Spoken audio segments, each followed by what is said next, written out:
రెండు చేతులు ఎత్తాలన్న జిల్లా జై శ్రీరామ్ అంటే ఇబ్బంది అయితే ఎవరికి లేదు కదా, ఇబ్బంది లేదు కదా. జై శ్రీరామ్ గిది దమ్మట గిట్ల ఉండాలయ్యా. జై శ్రీరామ్, జై శ్రీరామ్. 27వ తారీఖు ఓటేస కూడా రాముని నామ స్మరణతోని పై ఎక్కడ ఓటు కుదరం గక్కనే గట్టి కుదుర్రి, గట్టి కుదకూరి మిషన్ ఖరాబ్ అయితే మెల్ల కుదుర్రి. దీని డౌట్ ఏం లేదన్నా. నేను మా వర్షిరెడ్డి డాక్టర్ పెళ్లి చేసినట్టే అన్న ఒక్కసారి నల్గొండకు వచ్చిపో ఎన్నికల ప్రచారం అంటే నేనన్నా ఈ ఎన్నికల ప్రచారం ఏంటన్నా మొన్ననే సైదరెడ్డి అన్న పోటీ చేశారు. వారు వన్ సైడ్ లెక్క అందరూ ఓట్లు గుద్ది గుద్ది గుద్ది గెలిపిస్తారు. ఇక వాతావరణం పోయిందా తెలంగాణలో? ఇప్పుడు కాదు, నెక్స్ట్ ఎన్నికలు వచ్చినా స్థానిక సంస్థల ఎన్నికలు వచ్చినా వాళ్ళకి గెలవడేది మోడీ, బీజేపీ, ఇక్కడ ఇప్పుడు ప్రేమేందర్ రెడ్డి.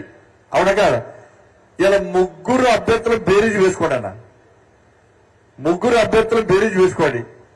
ప్రేమేందర్ రెడ్డి గారు ఒక న్యాయవాది, మొదటి నుంచి కూడా పార్టీ కోసం నమ్మిన సిద్ధాంతం కోసం కమిట్మెంట్ తో కష్టపడి పనిచేసిన వ్యక్తి, పనిచేసే వ్యక్తి ప్రేమేందర్ రెడ్డి గారు.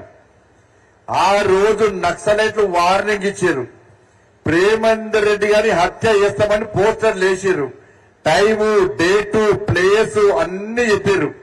కానీ నక్సలైట్లు చంపుతారని చెప్పి ప్రేమేందర్ రెడ్డి గారు దుబాయ్కో, మస్కట్కో, ముంబైకో, హైదరాబాద్ కో పారిపోలే.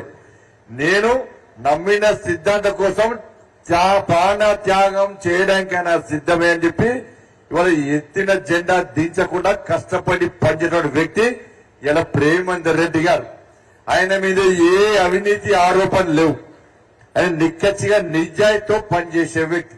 కాబట్టి అటువంటి ప్రేమేందర్ రెడ్డి గారిని మీరు శాసన మండలి సభ్యునిగా మీరు గెలిపిస్తే రేపు శాసన మండలిలో గతంలో బీఆర్ఎస్ పార్టీకి వ్యతిరేకంగా ఫైట్ చేసినటువంటి పార్టీ ఏదన్నా? ఎవరు ఫైట్ చేశారు? మనమే ఫైట్ చేస్తాం కదా. ఇప్పుడు కాంగ్రెస్ పార్టీ 6 గ్యారెంటీల విషయంలో మోసం చేసింది. మీకేమన్నా నమ్మకం ఉందా కాంగ్రెస్ పార్టీ మీద? లేదు కదా. మరి లేకపోయింది మరి ఇట్లా మీరే ఇప్పుడు కొట్లాడింది మేమే.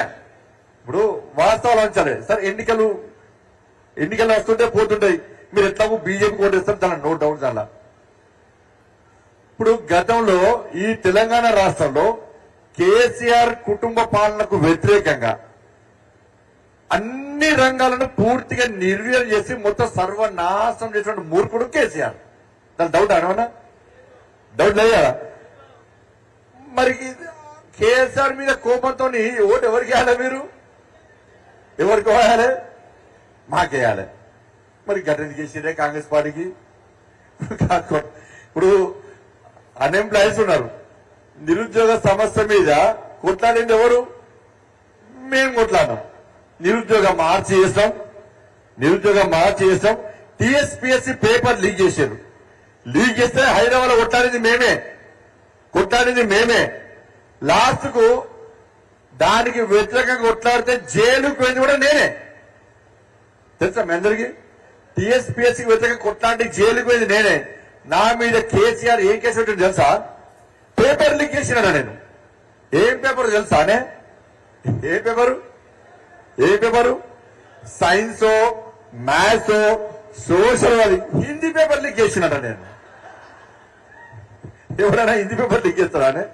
అందుకే నిన్న చెప్పిన, నకలు కొట్టడానికి అకలు ఉండాలంటారు. నీ కేసు పెట్టే తెలివే లేదా నీకు?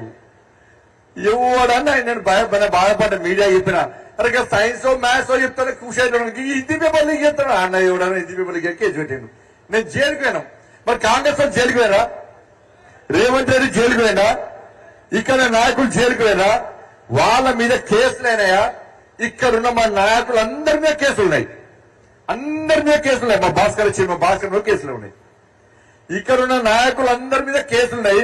ఇక్కడ నాయకులు 50% మంది జైలుకు పోయారు. మరి టీఎస్పీఎస్సీకి వ్యతిరేకంగా నిరుద్యోగ సమస్య మీద కొట్లాడింది మేము. మీరు ఓటేసింది మాత్రం కాంగ్రెస్ పార్టీకి. ఇది తప్ప కాదా అన్న? ఇలా ఉద్యోగస్తులు 317 జీవోకు వ్యతిరేకంగా సవరించాలని కొట్టాలని మేము. చెట్టుకోని పుట్టకోని చేసిర్రు, వాళ్ళకు డిఎల్ఏలు ఏమి అని చెప్పి కొట్లాడింది మేము. జైలుకు పోయింది నేను, మా కార్యకర్తలు జైలుకు పోయినాం. కానీ ఉద్యోగస్తులు ఉపాధ్యాయులు ఓటేసింది కాంగ్రెస్ పార్టీకి ఓటేసింది. రైతుల కోసం కొట్లాడింది మేము, కేసులు భరించింది మేము. ఇలా ఓట్లు మాత్రం కాంగ్రెస్ పార్టీకి ఓటేస్తుంది. మహిళల మీద అత్యాచారాలతో కొట్లాడింది మేము, ఓటు మాత్రం కాంగ్రెస్ పార్టీకి ఓటేస్తుంది. ఇది అన్యాయమా కాదన్నా? అన్యాయమా కాదా? కాదన్నా, మేము అధికారం రావాలనుకున్నాం. దేనికోసం అంటే ఇప్పుడు కాంగ్రెస్ లెక్కనో, గతంలో కేసీఆర్ కుటుంబం లెక్కనో మేము పైసలు సంపాదించుకోవాలి, ఆస్తుపాస్తులు పెంచుకోవాలని కాదు. ఈ తెలంగాణ రాష్ట్రంలో మోడీ రాజ్యం రావాలి, రామరాజ్యం రావాలి, పేదల రాజ్యం రావాలి, పేదల బతుకులు బాగుపడాలి. మోడీ సంక్షేమ పథకాలు తెలంగాణ రాష్ట్రంలో నిక్కచ్చిగా నిజాయితీగా అమలు జరగాలి. బాబాసాహెబ్ అంబేద్కర్ ఏ ఆలోచనతో చిట్ట చివరి వ్యక్తి కూడా సంక్షేమ ఫలాలు అందాలని చెప్పి బాబాసాహెబ్ అంబేద్కర్ ఆలోచించిండో దాన్ని పూర్తిగా నెరవేర్చాలని చెప్పి ఒక లక్ష్యంతో మేము పనిచేస్తే